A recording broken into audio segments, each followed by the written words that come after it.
So, Sunny, you want to kick us off on the staff report? Yes. Yes. Okay. So, staff updates and staff developments. We've got all 3 new pages in. We've got the 2 at Maine and the 1 at Carlson. So Harshita Gaba and Habsa Bashir are the pages for Maine, and then Alexa Dasheen, she is the page for Carlson. And we also have a new library intern. Her name is Lisa Trana. Programming. So, again, another partial list of things that are going on, because there's a lot going on right now. So be sure to check out our website. So children's, coming up at the end of the month, the 28th through the 30th, we're going to start up our crafternoons again. So these happen on Mondays at Carlson and Tuesdays at Northport. Children's up to age 12 are welcome to drop in anytime between the hours of 3 and 4:30. They can make some crafts at each of the libraries. There is no registration required. It's just come in and make something that day. And then we've also got the Enchanted book club going on. So kids in grades 3 to 7 are invited to come and participate in that. One Wednesday each month, they will meet at 4 p.m. At the main library, and they will have book-related activities, discussions, snacks, that kind of thing. They will want to pre-register for that, so they can do that online or by calling the children's desk. So on the 16th, which is tomorrow, they will have the Vanderbeekers on 141st Street by Karina Jan Glaser. That'll be the one for tomorrow, and then they'll have the next one that people could probably get in on easier is February 20th, and it's Wish Tree by Catherine Applegate. For adults, tonight at 7 p.m., we have Dr. Jacqueline Busey, award-winning author, public speaker, and Concordia College religion professor. She's going to do a reading and signing of her new book, Love Without Limits. It's a memoir and how-to guide for love across differences in these divided times. So, like most of our events, free, open to the public. We will have copies of the book there that can be purchased. Tomorrow, the 16th, at the main library at 6:30, we are going to have Podcasting 101 with J.J. Gordon and Tucker Lucas. So those are local comedians and producers. So they are the creative and entertaining forces behind the podcast JJ Meets World.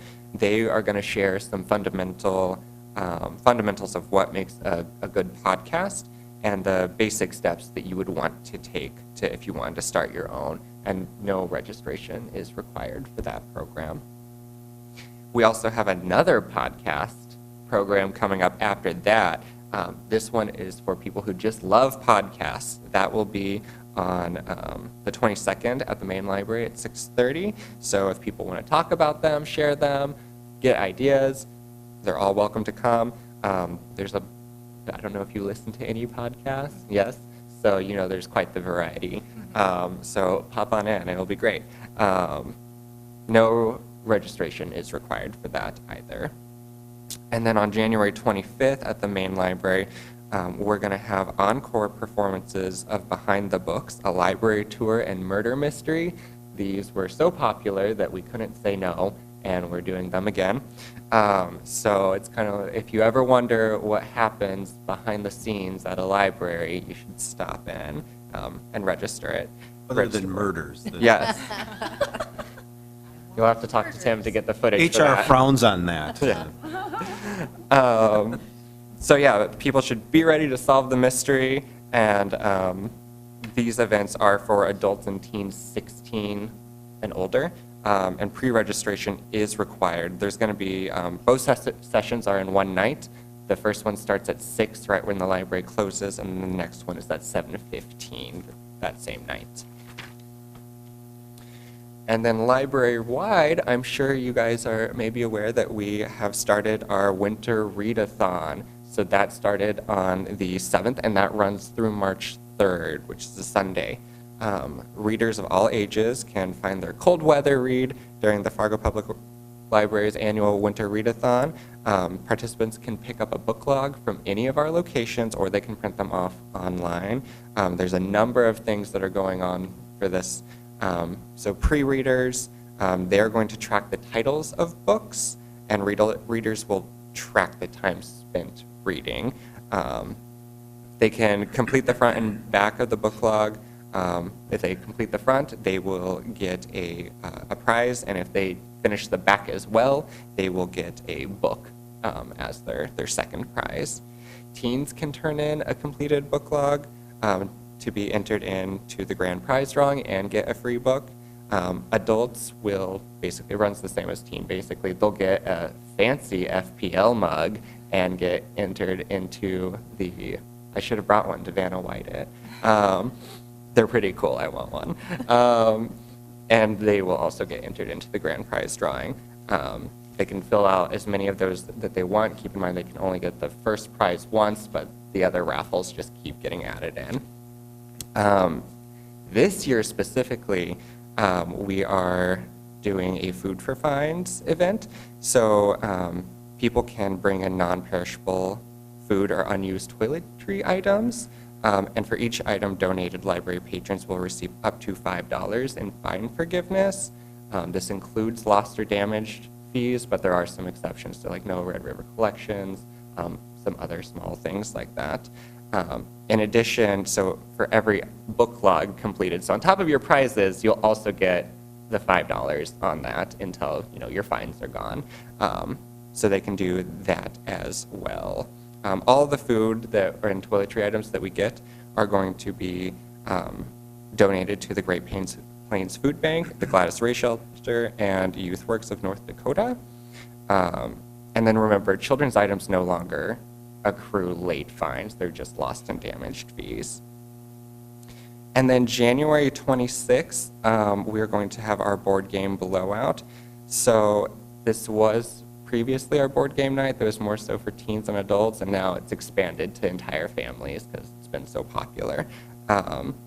So we're just going to have a bunch of board games there. Everyone's free to play. No pre-registration is required, and it's open to families and people of all ages. So past events and programs that have been popular, children's, on January 31st, we had the PJ Masquerade. It drew in 200 people. The kids participated in superhero activities, and they made a craft. I didn't know this, but PJ Masks is a very popular kids show about 3 kids who turn into superheroes at bedtime. And then they go and they save the evening. And then adults, we did have the silent reading party on December 16th at the Front Street Tap Room. We had a number of people attend that, and staff again were on hand to check out books and talk to patrons about resources that we have. And then on January 5th, we had our bullet journaling workshop. We had 60 people show up for that. It was so popular that they're going to be offering another impromptu session on it later in the year. What's bullet journaling? I've seen it done a number of different times. There's a number of different methods. Basically, it's a format of journaling that's not so labor intensive that you drop out of it after 3 weeks of your New Year's resolution. Contact Jenny Canowisher if you have more information, because she is. Yeah, come to our workshop. I've seen it, and there's a format. I don't know it, so I'm sure there's a method. Well, I'm intrigued. So thank you. Any questions for Sunny? Not about bullet journaling. I'm not good at it. All right. Well, thank you, Sunny. You guys always have you guys always cover such a spectrum of activities, and it looks like there's always a lot of thought that put into coming up with stuff that people are interested in. So thank you for going over that for us. So now we'll segue into Tim with the director's report. Yeah, it's in your packet there, kind of shorter with 2 holidays. The holidays kind of tucked in there between activities. Big things there. You see, attended incident tracker platform development meeting. Right now we have an incident tracker software that you can go in and say something happened on this date at this location, blah, blah, blah. We're looking to really improve that, and City IS has really stepped up, and we have a good partnership with them, so we're looking forward to something new somewhere down the line in that regard. You can see I had a presentation with the retired teachers, Fargo Retired Teachers event. That was a lot of fun as well. The incident tracker, so what's the goal, I guess, of an incident tracker pro? Why would we have it? Just keep stats maybe of? Not necessarily, but if we have individual that due to behavior or whatnot, and it's keeping track of that, and if they get trespassed, or if they have an incident, which isn't any big deal, but they say, staff had really bought into it and really do a good job of, taking, in other words, I just want to make a note of this individual's behavior in case there's escalation. Okay. And it's really, and we're trying to do more with it so we can really go back to it and say, because we get asked by, other patrons, what happened, or the PD, and so it's basically keeping track of what's going on. Sure. We touch, it's something we touch every day, pretty much. I must say, though, so far so good. This winter, I would say things are a heck of a lot better than the issues we were having last winter. So we're hoping for a continuation of that trend. But yeah, that's a really important piece of, and a really important tool for us to managing the environment and keeping track of things. So. Okay. In terms of usage, we got some really good news. You can see the attendance there, up 1% over last year. The big one, in terms of program attendance, the 27,607 attendees for 2018 was a record amount of attendance for library programs for the Fargo Public Library in a single year. Hooray, staff. Ah. For that. That's huge. You can see in terms of volunteer hours, down a little bit over last year.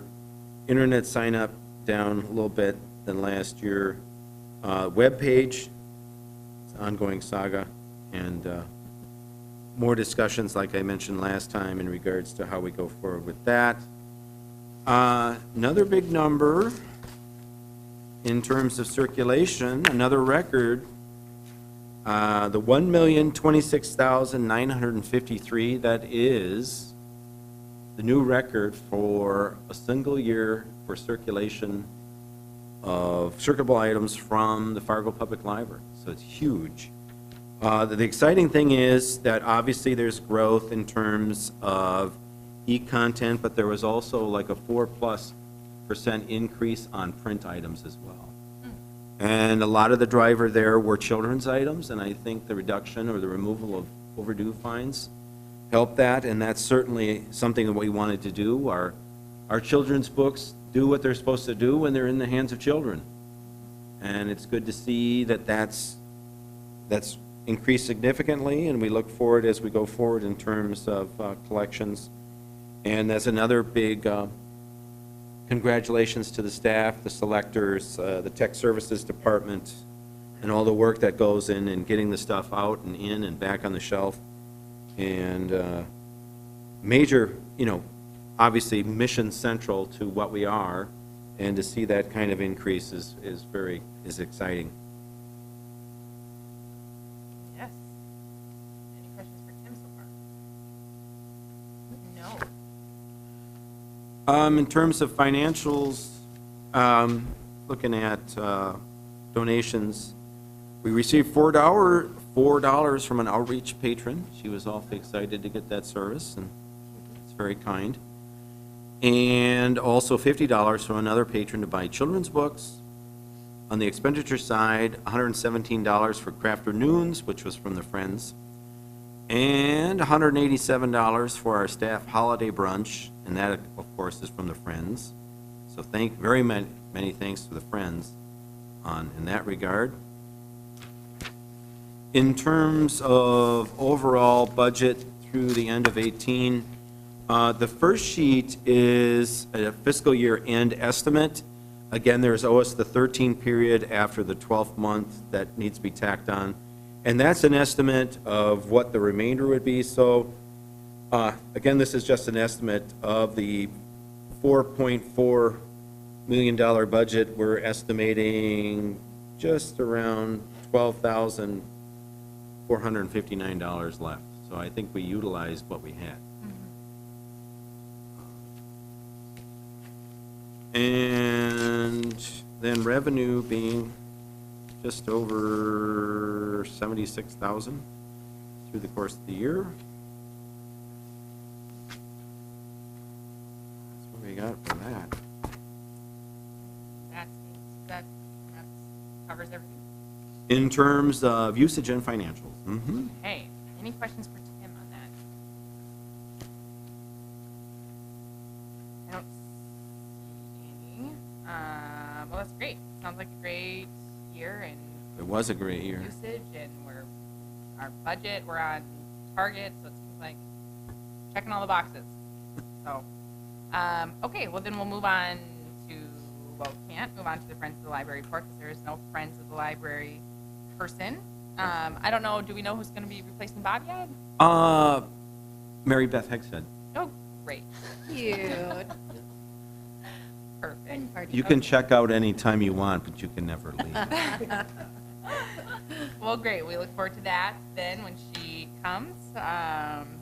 So unfinished business, it appears that there's none. New business, what we can tackle is the library's social media overview. Yes.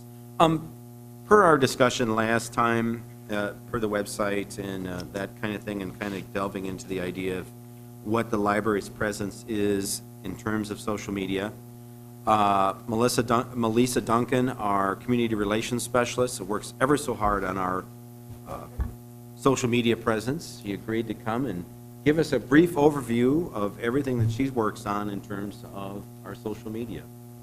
Thank you, Melissa. A specialist for the Fargo Public Library. My name is Melissa Duncan, and this is just kind of a brief overview of the platforms that we are currently very active on. We have one additional one that I didn't list just because right now we have an account with that, but it's in development in terms of how much what we have on there. So, for example, we have the big four. We have Facebook, which is Fargo Public Library. We have, right as of Sunday when we're looking through some of the stats, we have 4,000, nearly 4,100 followers. Instagram is another big one. It's tied with Facebook, so that is somewhat related, but again, two different formats. That has 914 followers. We have our Twitter account, which is Fargo Library. Fargo Public Library was already taken when that was registered. There is another Fargo Public Library in Georgia. Wow. There's an LD Fargo Library in Wisconsin, and then there's one in Georgia. We get phone calls every once in a while. Sonny Which is received a phone unique. call for someone. And we just actually, we crossed the 1,000 follower threshold actually yesterday, so I didn't have a chance to update that. Pinterest, we also have an account where we have that as well. So that's kind of that overview. Types of messaging. For those of you who are very active on Facebook, you probably are already aware of this. It's an informational tool, but it also has usually tied in with images. And we use it to promote events, we use it to programs, new resources, new services at the library. One of the popular things that we have are photo galleries that are as part of that, where we will take photos with permission at some of our various events, and then we will put a gallery together so that people then can go back, we share it, and people can go back and take a look and see where they were and what they were doing at those particular events. It's very popular with our kids' events and like summer reading program kickoff and that kind of thing. Certainly, obviously, we use it as an opportunity and a platform to share features when we may have some media mentions or media features within the area. That also is quite popular for us. And we also like to share library-related content from other sources. I'm giving a couple examples here. The one photo with the two photos together, that was our pre-Harry Potter program that we had in December. And it had a nice reach for us. And then it just worked out. The day before we had our little snowstorm, or not so little snowstorm, on the 27th, I had come across this particular image, and obviously giving credit to the artist, but it just worked out great because we had lots of comments and lots of shares, and it was just perfect because it got really cold and really windy and everybody wanted a blanket. And then we also use our Facebook page because it does accept video. We use that to launch our summer reading program videos or any other videos that we would have going forward on that. Instagram. A couple other examples. I used the Harry Potter one again because that was also very popular for our Instagram account. It's very visual. Usually it's, and it gives us a better option to do sort of behind the scenes items or kind of give ideas of different things that are happening in the library, but sort of the pre or behind the scenes looks. We obviously do use it to promote new resources and services as well. But it's also great to have, because I'll get images sent to me from folks, some of our library folks who are out the book bike, or if they're at the Red River Market doing a children's story time or something like that, and we can then get those photos and we can share them.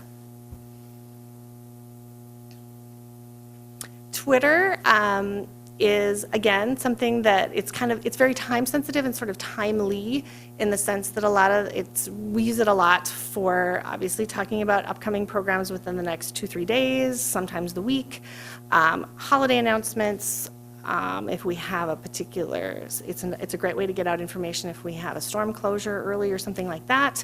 But again, we also use it to talk about library related content and to share literacy related content too. As you can see, there's a couple here from last fall that were very popular. One of them, this was the Native American Commission and Cultural Diversity Resources Plains Art Museum partnership that we had with the Native American Festival and Education Series. Had a lot of impressions and also several, folks who shared it. This one was a local, the Fargo Monthly, which is a magazine that's created here in town and featured us as one of the tips for winter wellness. Reading was one of those things, and by retweeting it, obviously we had a lot more people who saw it, but also a lot more people who were engaged with that particular tweet.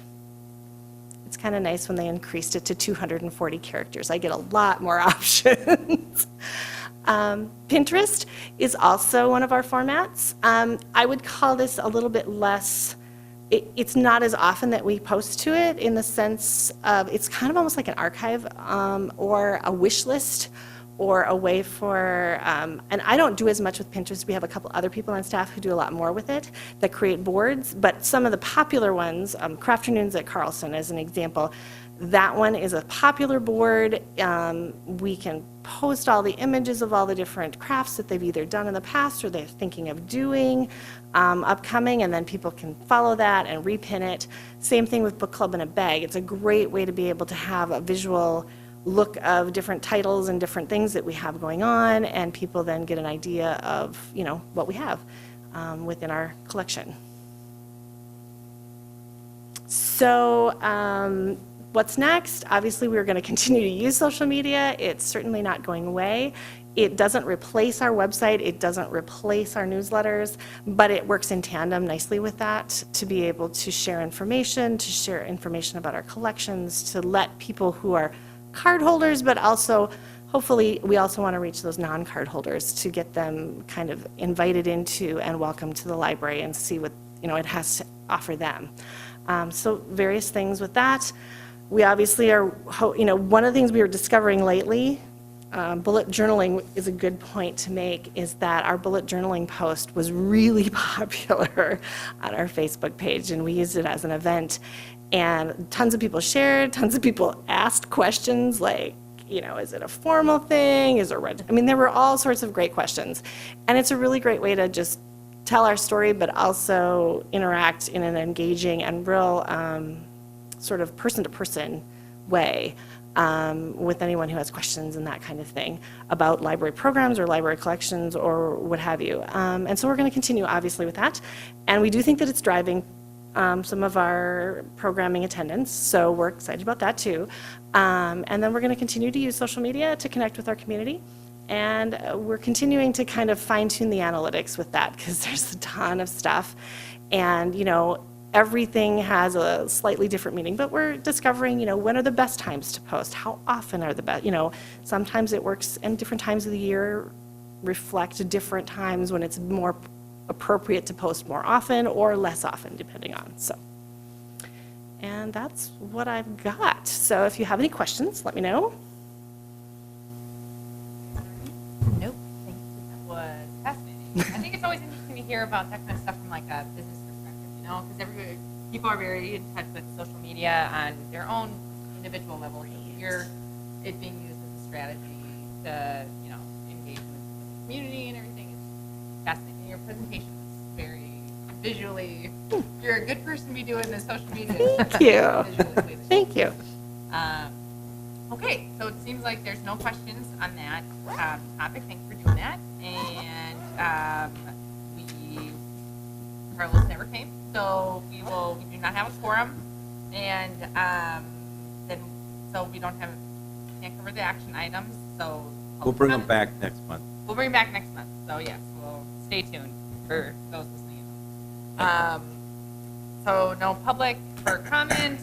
Our next regular meeting is February 19th, and adjourned.